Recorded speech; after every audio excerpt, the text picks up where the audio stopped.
यहाँ ध्यान दीजिएगा, क्वेश्चन में कह रहा है कि भाग एल्गोरिथम ए बराबर बी क्यू प्लस आर का क्यू और आर बताया गया। क्वेश्चन में दिया हुआ ए का वैल्यू और बी का वैल्यू। तो आपको पता होना चाहिए कि भाज्य बराबर क्या होता है, भाजक गुने भागफल प्लस क्या होता है, शेषफल होता है। बात समझ में आ रहा है? इंग्लिश में अगर जो हम लोग बात कर लेते हैं तो डिविडेंड इक्वल टू होता है डिवाइजर इनटू पेटेंट प्लस में रिमाइंडर। ठीक है, और ये फॉर्मूला आपको दे दिया a equal to B Q plus. अब हमको करना क्या है, मान पुट करना है। a का वैल्यू यहाँ पे 10 रख लीजिए, a बराबर बी क्यू प्लस में r। तो यहाँ a का वैल्यू क्या दे दिया, 10 दे दिया, और b का वैल्यू क्या है, 3। अब हमको 10 में भाग लगाना है 3 से। 10 में भाग किससे लगाना है, 3 से भाग लगाना है। तो 10 में 3 से भाग लगाएंगे, 3 3 की 9, 1 शेष आ जाएगा। तो ये आपका हो गया यहाँ पे क्वेटेंट हो गया, और ये आपका रिमाइंडर हो गया। तो यहाँ क्या लिख सकते हैं, 3 गुने 3 प्लस 1। आ रहा बात समझ में?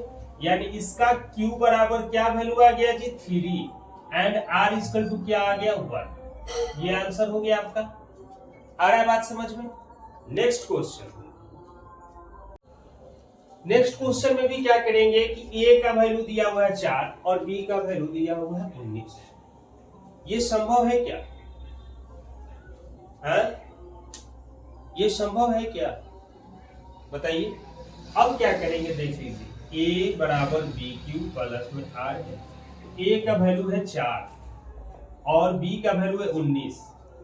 19 गुने क्या कर सकते हैं हम लोग, 0 प्लस में क्या कर सकते हैं, 4। आ रहा है बात समझ में? ठीक है। क्वेश्चन है कि a इक्वल टू 81 है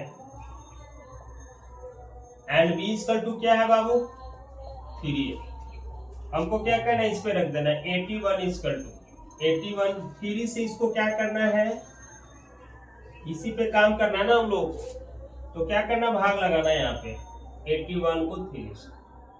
3 दूना 6, 3 सत्ते 21, कैंसिल हो गया। रिमाइंडर यहाँ पे क्या आया बाबू, 0 आया ना। तो क्या कर सकते हैं, 3 इंटू 27 इंटू में क्या हो जाएगा, प्लस में हो जाएगा यहाँ पे 0। यानी क्या कर सकते हैं हम लोग, यहाँ पे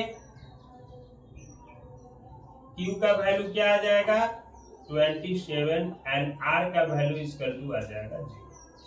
नेक्स्ट क्वेश्चन है कि A बराबर 27 एंड B इक्वल टू क्या है बाबू, 2 है। तो 27 इक्वल टू 2 इंटू 27 क्या हो जाएगा, 13 दूनी 36 प्लस 1, 27 हो जा रहा है कि नहीं हो रहा है ना। यानी बी क्यू प्लस में यार इस पे फाइंड कर रहा है। तो ये क्या हो गया, यहाँ पे Q का वैल्यू कितना आ गया बाबू, Q का वैल्यू हो गया 13 एंड R का वैल्यू हो गया यहाँ पे 1। आ रहा है समझ लो।